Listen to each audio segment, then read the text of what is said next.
name is Charlie Lindsay and I'm a photographer from Toronto. I've been shooting for about 8 or 9 years. I try to shoot everything. I do like street photography as well and portraits and everything, but action sports photography is my go-to. I was drawn to shoot action in sports just because that was such a big part of my life growing up. I played all types of sports, basketball specifically, so I just kind of gravitated towards capturing stuff like that. There wasn't a specific moment that made me want to become a photographer. I just always liked photos. Like, I liked magazines a lot, sports magazines. I would be on Tumblr all the time, just looking at pictures of different places that I've never been, and it just made me want to experience those things for myself. Yeah, I figured the best way to do it is with a camera of your own. It turning from a hobby to a profession, it was also very gradual. I would just post photos on Instagram, and eventually through that I just kind of got one job here, and built up a little bit of clientele and kept it moving.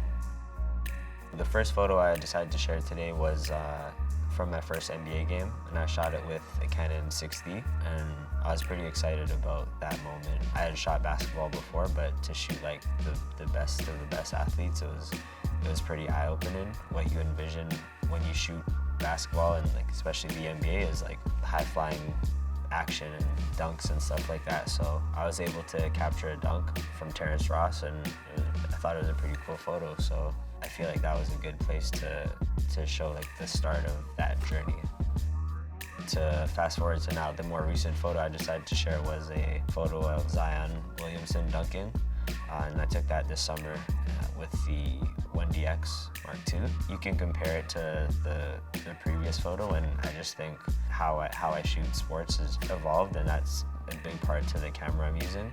I'm able to just get a lot quicker bursts and more frames within one action. So yeah, I got this photo, but I also have like a succession of like maybe 4 or 5. And you can kind of like pick and choose which one you want, or you can also like mash them together and make like a GIF or a contact sheet or something like that. There's multiple aspects to the development of the photos then and now. I feel like I've gotten a lot better with framing, figuring out the right settings to be at. I just feel a lot better about the image. I feel like you can't really get much better than that.